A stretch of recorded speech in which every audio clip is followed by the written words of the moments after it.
जी focus, आज Sunday है और 10 मार्च +3 टेम्परेचर है।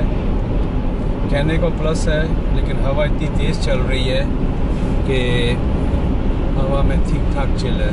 सर्दी बहुत ज़्यादा है, बर्फ़ पिघलनी शुरू हो गई है लेकिन और सुबह जब मैं निकला बाहर तो मैंने कहा कि साइड के अपने घर के देखा जाए तो बर्फ़ पिघल के उस पर बेसमेंट में जाने के बड़े चांसेस होते हैं पानी के। तो उसका बेहतरीन हल है कि आज का दिन या इस तरह के मौसम में आप अपने जो बर्फ़ अराउंड योर हाउस, आपके मकान के इर्द गिर्द जो आपके फाउंडेशन को टच कर रही है उसको वहाँ से हटा दें। जगह जगह पानी के पॉन्ड से बन गए होंगे जो बर्फ़ की वजह से तो रास्ता बनाएं। तो वही मैं रास्ता बना रहा था on the left side of my house कि वो कहीं से पानी चला ना जाए, लेकिन बर्फ़ जो है पत्थर बन चुकी है। लेकिन खुशाइन बात यह है, द गुड न्यूज़ इज़ कि नेक्स्ट वीक जो है टेम्परेचर 11-12 में जा रहा है। तो जितनी भी आपको ये ग्राउंड पे और जहाँ जो ऊंचे ऊंचे पहाड़ हैं पार्किंग लॉट्स में, तो वो तो शायद स्टे कर जाए, लेकिन आई डोंट थिंक जो ऑन द ग्राउंड है या घरों के सामने जो टीले बने हुए हैं वो ज़्यादा अरसे रहेगी। तो next week I am pretty sure कि ये जो वाइट स्टफ है इज़ गोइंग टू डिसअपीयर। लेकिन यू नेवर नो, उसके बाद फिर बर्फ़ पड़ जाए, क्योंकि अगले वीक तो कोई बर्फ़ नहीं है। पूरा होल वीक टेम्परेचर ड्रॉप हो रहा है और बढ़ रहा है। अच्छा फोक्स, मैं आपको दिखा दूँ, ये देखें, ये प्लीज़ हेल्प फॉर फूड। ये शो तो यही करती हैं कि ये सीरियंस एंड इराकी में वो हैं, क्या नाम है, रेफ्यूजीज़ हैं। इनको पुलिस वाले आते हैं, पकड़ के ले जाते हैं, शेल्टर में ले जाते हैं। लेकिन इनसे काफ़ी हद तक जो है ना इमिग्रेंट्स का और पर्टिकुलरली मुस्लिम्स का, क्योंकि ये हिजाब में होती हैं तो नाम बदनाम होता है। इसके ऊपर काफ़ी वीडियोस बनी हैं, अगर आप कभी लंदन वगैरह में, तो वो थी रोमानियंस, लेकिन उन्होंने भी हिजाब पहना हुआ था और वो भीख मांग रही थी। तो ये मिक्स किस्म के इसके अंदर वो हैं। और मुझे याद है पिछले ईद में या पिछले ईद में पूरी जब ईद का था, मैं हमेशा कोशिश करता हूँ कि ईद की पहली नमाज, क्योंकि यहाँ मसाजिद में 1, 2, 3 इस तरह करके, क्योंकि मसाजिद कम है, लोग ज़्यादा होते हैं, बट ईद की ख़ुसूसन ईद के दिनों में तो अमूमन 2 नहीं तो 3 नमाजें होती हैं। तो सुबह के वक्त मैं क्या नाम है एक मस्जिद में गया, ये जामा इस्लामिया के ऊपर रोड पे है, तो हर्षी सेंटर के बराबर में। तो वहाँ पर मैंने देखा एक वैन भर के आई, उसमें सारी औरतें भरी हुई थी। एंड दैट गाय वाज, वो आदमी जो था वो ड्रॉप कर रहा था उन औरतों को। और वो एक्चुअली ये आज से, हाँ, ये तकरीबन साल से भी पहले की बात है, तकरीबन 2 साल के दरमियान की बात है, कि उस ज़माने मेरा पिज़्ज़ा स्टोर था और मैं सुबह जो था वो यार्ड साइन जो होते हैं वो मैं लगा रहा था, मुझे याद आया। तो मैं जब वहाँ नमाज पढ़ के फिर बाकी की मसाजिद में मुझे जाना था, तो जिन मसाजिद में मैं गया हूँ वहाँ पर मैंने 2 या 3 में उस जगह पे मैंने उस बंदे को देखा कि वो, तो ये एक प्रोफेशन भी है। तो यहाँ पर आदमी क्या भरोसा करेगा, क्या इनकी हेल्प करेगा। You do feel kind of a little bit sympathy for them, but at the same time it's very hard कि आप इन पे ट्रस्ट करें। बाकी ये जाने, इनका अल्लाह जाने। लेकिन गवर्नमेंट इसके सख्त अगेंस्ट है। अगर पुलिस वाला देखता है तो इनको भगा देता है, या ले जाएगा शेल्टर में, या पूछेगा या पूछगछ करेगा। लेकिन ये बाहर आती है इनकी। Anyhow, let me change the topic. तो ये तो रह गई यहाँ मांगने वालों की। मैं एक दफ़ा जाऊँगा टोरंटो में, मेरा इरादा थोड़ा सा मौसम सही हो जाए तो मैं आपको वहाँ के होमलेस दिखाऊँगा। Vancouver is known for homeless, लेकिन टोरंटो में अभी इतनी वबा नहीं है, डाउनटाउन तक की हद तक है। लेकिन those homeless are by choice. Homeless by choice I means that is their living style, that is their way of living. उनको कोई ऐसी मजबूरी नहीं है। अब उनकी बहुत सारी अपनी आदत हैं, I don't want to get into detail for that. So that has forced them to live a life like that. तो आज मैं आप लोगों को फोक से निकला था, तो मैंने कहा कि कैनेडियन टायर की बहुत दिनों से थी मेरे दिमाग में, और एक one of the subscriber this morning when I woke up I saw his comment कि भाई कैनेडियन टायर की बनाई जा रही। तो यस, मेरे दिमाग में है, आइकिया है, उसकी भी किसी ने कहा था, कैनेडियन टायर है, और एक और थी 2 वीक पहले ब्रैम्पटन में वो स्टोर है, क्या ट्रेयर करके कुछ है, मैंने लिखा हुआ है उसको। और कल से मैं जो है रियल एस्टेट के ऊपर एक कॉन्सेंट्रेट वीडियो बनाऊंगा कि टोरंटो हाउसिंग प्राइसेस के।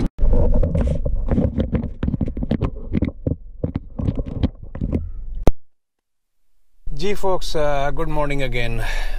मैं वो सोनी FDR 3000X पे बना रहा था वीडियो जब मैं आ रहा था उस तरफ से, लेकिन अनफॉर्चुनेटली फॉर सम रीज़न मेरी बैटरी जो है, या तो रात भर कैमरा ऑन रह गया, और मेरी जो बैकअप बैटरीज हैं I don't have it with me at this time. तो मैंने फिर ये अपना GoPro जो है ऑन किया है, उसके मैं इतनी देर में मैं यहाँ पर थोड़ा सा आपको बाहर से पहले दिखाता हूँ। ये कैनेडियन टायर है, दैट्स अ प्राउड कैनेडियन।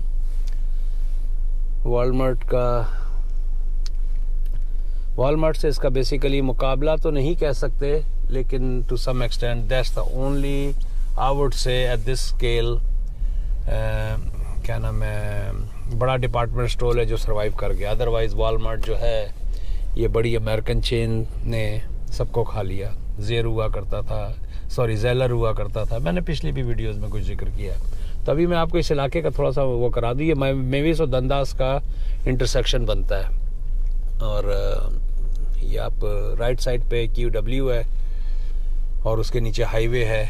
अब जो मैं गाड़ी को फेस कर रहा हूँ, इस तरफ जो है क्या नाम है आपका मिसागा का डाउनटाउन और 401 है, और ये सामने पिछले वीक में जो मैंने वीडियो बनाई थी मिसागा फ्ली मार्केट है।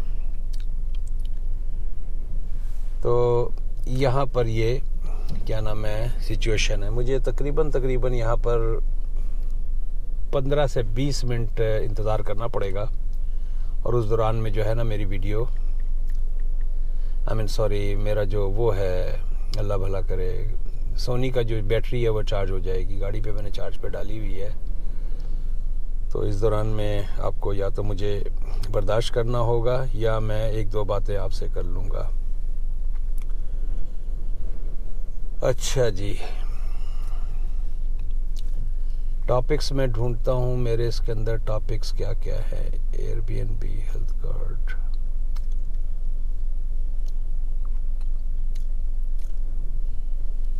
चले बात कर लेते हैं इसके ऊपर। बाइंग हाउस इन टोरंटो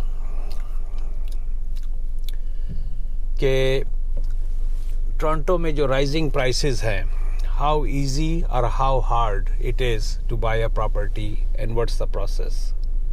अगर आप टोरंटो में मकान ख़रीदना चाहते हैं तो इस वक्त क्या सिचुएशन चल रही है। 2014 से 2016 तक, 17 तक as a matter of fact, एक पागलपन की हद तक जो था ना, यहाँ पर प्राइसेस में एक हाइक था, एक पागलपन की हद तक। अगर फर्ज किया 475 का मकान लगाओ, एक बात कर रहा हूँ, एक मिसाल, बल्कि 5 ले चले, 5 का मकान ले रहा हूँ आप, मार्केट में लिस्ट हुआ है। लिस्टिंग उसको कहते हैं जो MLS के ऊपर होता है। और आपकी जानकारी के लिए वहीं से वो realtor.ca में अगर किसी को प्रॉपर्टी देखनी हो, क्या नाम है कि टोरंटो में, मैं GTA की बात कर रहा हूँ, ग्रेटर टोरंटो एरिया की बात कर रहा हूँ, उसमें अगर आपको प्रॉपर्टी लेनी है तो जो मेजर जो कहानी शुरू होती है वो MLS से शुरू होती है, multi listing services, which is governed and controlled by Toronto real estate board, I would से, क्योंकि ट्रैब के अंडर वो आती है। जो भी रियल्टर होता है उसको उसमें लिस्ट करता है। चले, वहाँ से फिर वो प्रॉपर्टीज़ जो हैं वो जाती हैं realtor.ca, जो दूसरा एक मेजर है और MLS से ही रिलेटेड है। और वहाँ से फिर फर्दर जो प्राइवेट हैं, जूलो है, या और बेतहाशा वेबसाइट्स के ऊपर साइट्स हैं जो प्रॉपर्टीज़ को वहीं से MLS से पिक करके उसको फ्लैश आउट करती हैं और हर एक की एक्सेस में चली जाती हैं।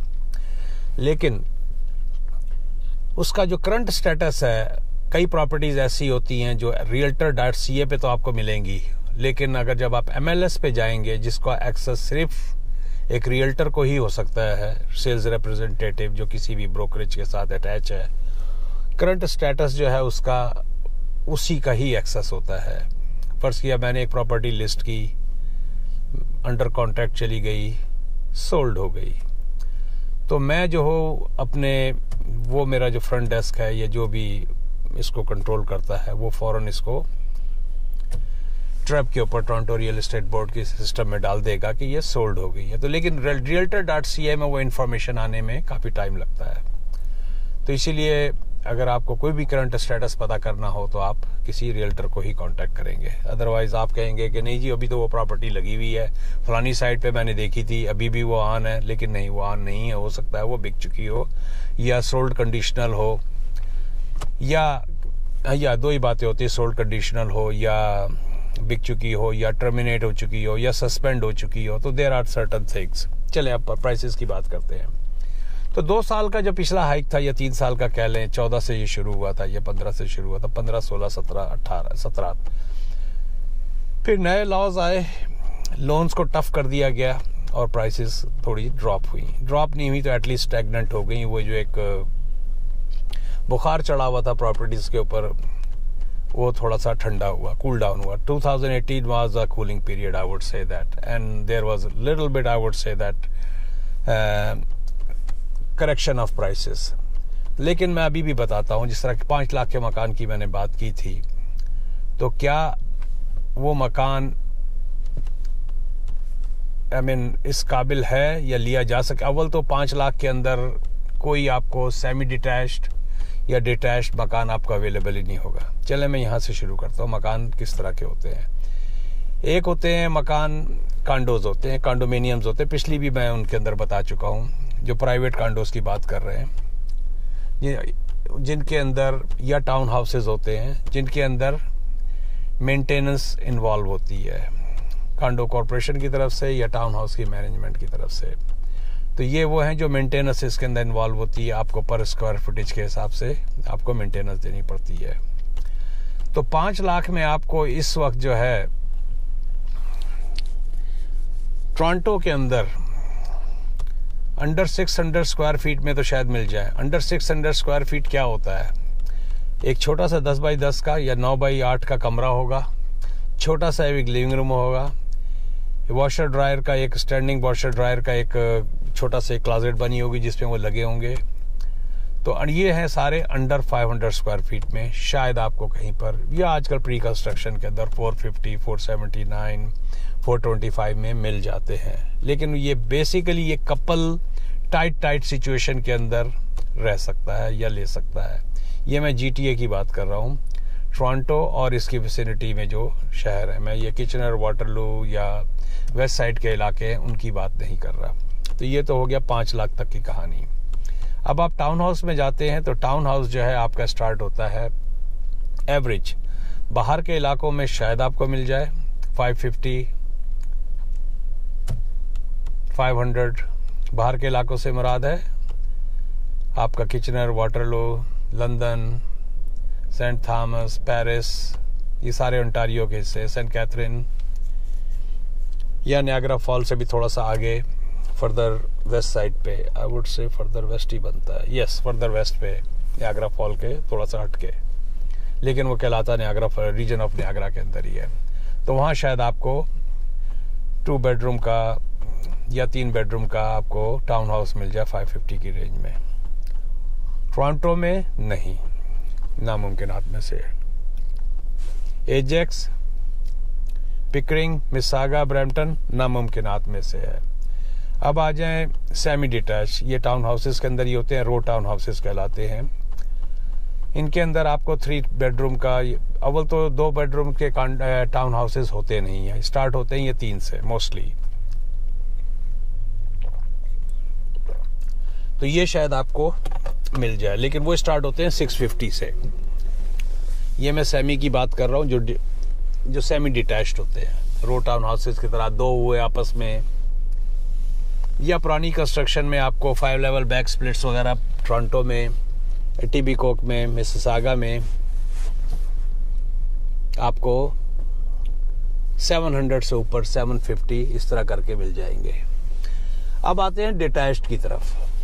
डिटैच्ड जो होते हैं मोस्टली शुरू होते हैं 2000 से 3000 स्क्वायर फीट के रेंज में एवरेज, और मोस्टली जो होते हैं ये 4 बेडरूम के होते हैं।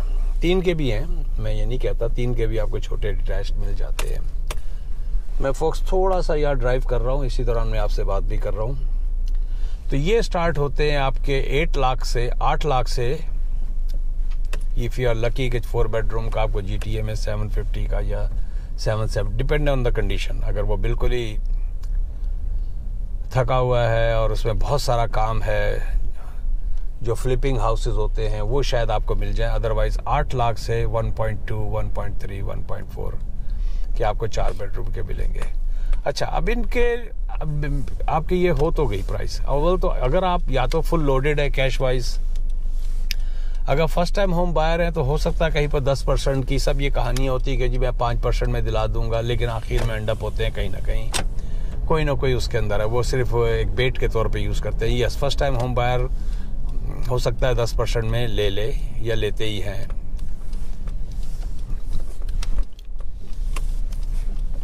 डायरेक्ट बैंक से नहीं, ब्रोकर इन्वॉल्व होते हैं, जो मेरा अपना ज़ाती एक्सपीरियंस नहीं है, लेकिन ये मैंने सुना है। क्या हो गया इधर राइट जाता हूँ, इतने में मेरी बैटरी भी ऑन हो जाएगी और मैं चक्कर लगा के। अच्छा, तो ये जो है आपको 8 लाख से 1.2 मिलियन का, जैसे मैंने पहले कहा है, लेकिन फोक्स इसके लिए आपको लोन के एक तकलीफदेह मरहले से गुजरना पड़ता है। तकलीफदेह मरहला इसलिए कहूँगा मैं कि आपको 20% डाउन करना है most of the time. Pre construction में तो 20% जाता ही जाता है, लेकिन आपको अगर आप 10% भी करें तो लाख से 1.5 लाख जो है आपको डाउन करना है। 2% इसके ऊपर आप क्लोजिंग कॉस्ट रखें। एवरेज घरों की जो क्लोजिंग कॉस्ट होती है, जिसको बहुत सारे लोग, बहुत सारे बायर भूल जाते हैं। Bombay to go, authentic Indian cuisine, ये भी बहुत दफ़ा चेंज हुआ है। मैं इस प्लाजे का चक्कर लगा के तो मेरी बैटरी डाउन हो जाएगी, आपको कैनेडियन टायर का बना के और आपकी जान छोड़ दूंगा। तो वहाँ पर आपको जो ना, हाँ, 2% की आपकी क्लोजिंग कॉस्ट है। उसके अंदर क्या इन्वॉल्व होता है, आपका टाइटल इंश्योरेंस है और क्या नाम है, मतलब लॉयर फीस है और बेतहाशा दूसरे अखराजात हैं, अप्रेजल है। तो ये सारे आपके, तो तकरीबन 2% आपकी क्लोजिंग कॉस्ट लगती है। तो 20% पे अगर आप डाउन कर रहे हैं तो ऑब्वियसली अगर 1 लाख बिल में 8 से 800,000 का है तो 160, तो आपको बजट अपना $2 लाख का लगना है। बात जो मैंने शुरू की थी और जो मेरा इरादा था बताने का कि how it is possible for a young couple या किसी भी इमिग्रेंट, हर कोई जो है ना यहाँ पर $2 लाख लेकर नहीं आता है, और या जो मिनिमम वेज पे या एवरेज सैलरी पे भी जो काम कर रहा है उसके पास कब $2 लाख इकट्ठे होंगे। और अगर स्टार्टर हाउस लेते भी हैं कपल 10% के ऊपर, तो 50 से 75 हज़ार डॉलर उसको चाहिए ही चाहिए। तो इस वक्त जो टोरंटो की या GTA की one of the most expensive city in the world when it comes to property, और इसकी वजह से काफ़ी जो है एक फ्रस्ट्रेशन है और सारे का सारा प्रेशर जो आ गया है वो अब रेंटल पे आ गया है। अब इस वक्त मैं 5 क्लाइंट्स के साथ एट ए टाइम काम कर रहा हूँ रेंटल के लिए, और हमें सबकी ऑप्शंस यही होती है कि जी मिसागा में लेना है। और मिसागा के अंदर अभी कल मैं कुछ प्रॉपर्टीज़ देख रहा था, 2 कमरों का कांडो $2200 में,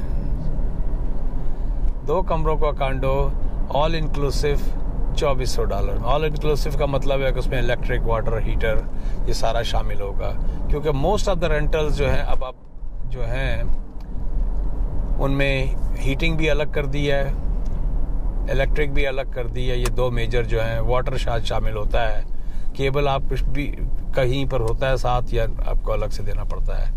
इंटरनेट आपका अपना होगा, तो where you going to end up? I don't know which way this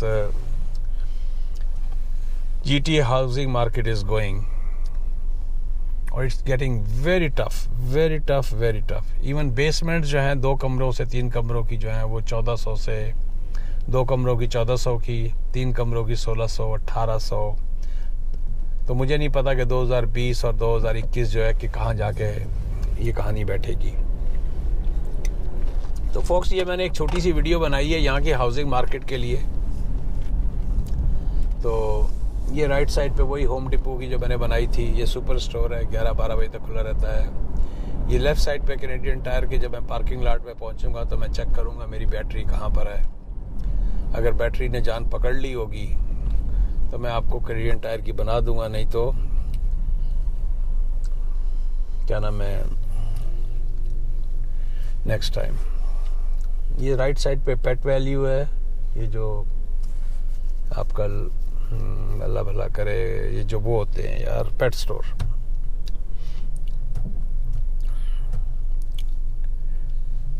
तो चले फोक्स, अरे मेरी लाइट हो गई है, इससे पहले कि मैं बात को इधर उधर करूं जी। तो ये है कैनेडियन टायर, दोबारा मैं दिखा देता हूं, आपको शायद नज़र आ रहा होगा। आई होप कि मेरा camera is perfectly fine centred है। तो मैं देखता हूं मेरा सोनी का क्या हाल है। पाजी ये निकलना है तो सीधा आ जाओ, नहीं तो मेरी बारी है भाई, मेरी बारी है भाई, मेरी बारी है, क्यों जल्दी कर रहे हो? पहले आपकी बारी थी, अब मेरी बारी है। चले फोक्स, मिलते हैं एक ब्रेक के बाद, देखते हैं कि मेरा ये सोनी ने कहाँ तक जान पकड़ी, इसने कुछ पानी पी लिया कि नहीं पी लिया। अगर ये ताज़ा दम हो गया है तो I will shoot it, otherwise next time.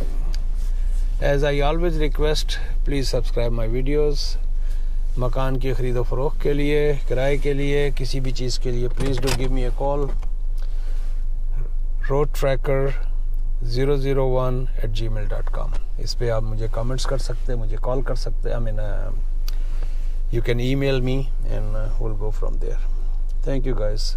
You have a wonderful day. Bye-bye.